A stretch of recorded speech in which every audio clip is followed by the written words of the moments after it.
বাড়িতে ছিলাম না, কিন্তু বাড়ি থেকে এসে শুনলাম এরকম ঘটনা যে কল্যাণের থেকে এক মাস্টারমশাই আসেন, ইংরেজি শিক্ষক সুদীপ্ত মৈত্র।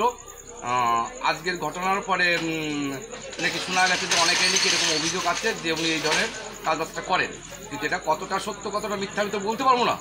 আদৌ কি ঘটেছে ঘটেনি এটা আমি বলতে পারবো, তবে সত্যি সত্যি যদি আজকে মিডিয়া হচ্ছে বা যে আইনত প্রশাসন আছে, যদি সত্যি সত্যি উনি অপরাধ করে থাকেন, আমি তো চাইবো কমসে কম দৃষ্টান্তমূলক শাস্তি হোক না।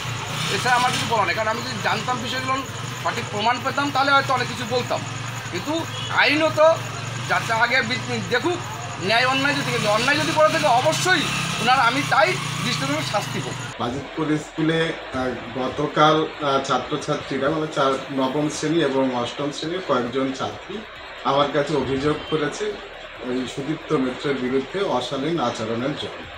এবার সে বিষয়ে আজকেও ওরা সেই বিষয়ে অভিযোগ করেছে। এই বিষয়ে আমরা বিদ্যালয়ের পক্ষ থেকে পুলিশকে জানিয়েছি।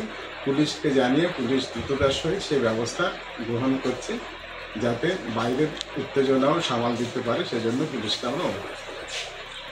স্কুল থেকে কি কোনো রকমের ব্যবস্থা নিচ্ছেন অভিযুক্ত শিক্ষকের বিরুদ্ধে? স্কুলের থেকে এখন পুলিশের কাছে তুলে দিয়েছি। এখন স্কুলের তরফ থেকে আমরা এই বিষয়ে স্যারকে ব্যবস্থা নেব। না, আজকে আমাদের বিদ্যালয়ের অষ্টম এবং নবম শ্রেণীর কিছু ছাত্রছাত্রী তারা আমাদের ইংরেজির শিক্ষক সুদীপ্ত মৈত্র তার বিরুদ্ধে অশালীন আচরণের অভিযোগ এনেছে। আমরা বিষয়টি জানার সাথে সাথে বাগদার পুলিশ প্রশাসনকে জানিয়েছি এবং এই বিষয়ে আমাদের বাগদা থানার মাননীয় আরক্ষাধিকারী গণেশ রায় মহাশয় যথেষ্ট সদর্থক ভূমিকা নিয়েছেন। সাথে সাথে আমাদের সেই অভিযুক্ত শিক্ষক তিনি অ্যারেস্ট হয়েছেন। আমরা অভিযোগ জানিয়েছি বিদ্যালয়ের পক্ষ থেকেও। আমরা মমতা বন্দ্যোপাধ্যায়ের সরকার এই সমস্ত বিষয়ে যে জিরো টলারেন্স নীতিতে চলছে, আমরা তাকে একদম কঠোরভাবে পালন করব এবং আমরা আশা করছি অতি দ্রুত অভিযুক্ত শিক্ষকের শাস্তি হবে, প্রয়োজনীয় ব্যবস্থা প্রশাসন নেবে। এ বিষয়ে আন্দোলনরত অবস্থায় আমি খবর পেয়েছি এবং সেখানে এসে স্কুলের ছাত্রীদের সঙ্গে আমি কথা বলেছি নিজে, এবং কথা বলে ম্যাক্সিমাম ছাত্রছাত্রী তারা এই অভিযোগ করেছে এবং অভিযোগের ভিত্তিতে আমি প্রশাসনকে জানিয়েছি ব্যবস্থা নেওয়ার জন্য এবং বিশেষ করে স্কুল কর্তৃপক্ষকে জানিয়েছি যে এই মাস্টারের বিরুদ্ধে কঠোরতম ব্যবস্থা নেওয়ার জন্য।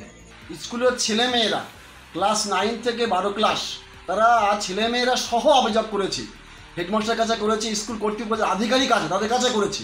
আসলে এই যে যুগে না এত অযোগ্য শিক্ষক, যারা প্রকৃত শিক্ষায় শিক্ষিত না হয়ে যারা টাকার বিনিময়ে চাকরি পেয়েছে, তারা মনে করেছে এটা করলে কোনো ব্যাপার না। এই তৃণমূল সরকারের আমলে এইরকম কিছু মানুষ তারা পেয়ে নিয়েছে যে এরকম করবো আমরা পার পেয়ে যাব। আমরা পরিষ্কার করে বলছি দলের তরফ থেকে ওই মাস্টারমশাইয়ের বিরুদ্ধে মাস্টার নয়, ও একজন লম্পট, একজন জোচ্চোর, একজন শ্রোতানির মতন অসভ্যতা করেছে। এর দৃষ্টান্তমূলক শাস্তি চাই লাগে একজন নাগরিক হিসাবে। আজকের তৃণমূলের জামানায় এটা সম্ভব হচ্ছে কারণ শাস্তি ঠিকঠাক পাচ্ছে না।